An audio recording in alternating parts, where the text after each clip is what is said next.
एक गांव था, नाम था ढोलकपुर। बड़ा ही शांत और सुंदर गांव था। लोग हमेशा खुशी से झूमते थे क्योंकि उस गांव में रहता था महाराज रायस्टार, जो अपने गांव के लिए एक शेर था जो कभी अपने लोगों के साथ गलत होने नहीं देता था। लेकिन उस गांव में छुपा था एक डरावना राज, एक राज जो सबके दिल में था पर जुबान पे नहीं। गांव के बीच एक सूखा हुआ पेड़ था जिसे लोग कहते थे श्रापित पेड़। ना कोई उसके पास जाता, ना कोई उससे आंख मिलाता। हर पूर्णिमा के अगले दिन उस पेड़ के नीचे एक लाश मिलती थी। लोग कहते रात में कोई आता है और लाश छोड़ जाता है, लेकिन कभी किसी ने कुछ देखा नहीं और देखता भी कैसे। जो देखता वो अगले दिन पेड़ के नीचे होता था। एक दिन रायस्टार ने ठान लिया, बस अब और नहीं, इस राज का अंत मैं ही करूंगा, क्योंकि ढोलकपुर का नाम मिट्टी में मिल रहा था।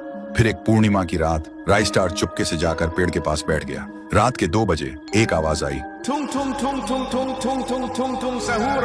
और फिर वो पेड़ भूत में बदल गया। वो भूत कुछ अजीब सा था, एक भयानक शैतानी हंसी वाला चेहरा, आंखें बड़ी बड़ी। वो पेड़ चल के एक घर के गेट को जोर जोर से खटखटाने लगता है। तभी एक आदमी डर के मारे आवाज सुन के बाहर निकलता है। वो भूत अपने लकड़ी जैसे हाथ से एक ऐसा थप्पड़ मारता कि उसकी सांस वहीं थम जाती है और उसी जगह उस लाश को ले जाता है और वापस फिर से पेड़ बन जाता था। देखते ही रायस्टार का दिल कांप जाता है, पर वो कुछ बोलता नहीं।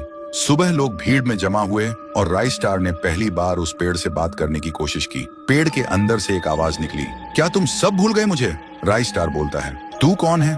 पेड़ बोलता है, मैं हूँ ठुन ठुन ठुन साहुर। एक वक्त था जब मैं भी इस गांव का एक प्यारा सा बच्चा था, लेकिन 100 साल पहले मुझे इसी पेड़ से रस्सी बांधकर उल्टा लटका दिया गया, गांव वालों की आंखों के सामने, और मेरी मौत को तमाशा बना दिया गया, सिर्फ इसलिए क्योंकि मैंने एक राज देख लिया था जो लोग छुपाना चाहते थे। और उसी पल से मेरी रूह इस पेड़ से जुड़ गई। उस दिन से मैं इंसान नहीं, एक सज्जा बन गया, और हर पूर्णिमा में एक राजदार को चुनता हूँ और फिर उसे उसकी खामोशी का हिसाब देता हूँ। रायस्टार बोलता है, लेकिन अब तो वो लोग मर चुके हैं ना जो तेरा कसूरवार थे। अब तू मासूम लोगों को क्यों मार रहा है? पेड़ कुछ देर चुप रहता है, फिर बोलता है, ठीक है, बस एक बार मुझे याद करो, एक दिया जला दो, फिर मैं कभी किसी को नहीं मारूंगा। फिर रात में सब लोग आते हैं, एक एक दिया जलाते हैं, और तभी पेड़ अपने आप से आग पकड़ लेता है और आखिर में मुक्ति मिलती ठुन ठुन ठुन साहुर को। उस दिन के बाद गांव में कभी कोई लाश नहीं मिली। हर पूर्णिमा में लोग एक दिया जलाकर उसकी यादों को जिंदा रखते हैं, क्योंकि अगर भूल गए तो सपने में एक आवाज सुनाई देती थी, थुम थुम थुम थुम थुम थुम थुम थुम थुम सहूर।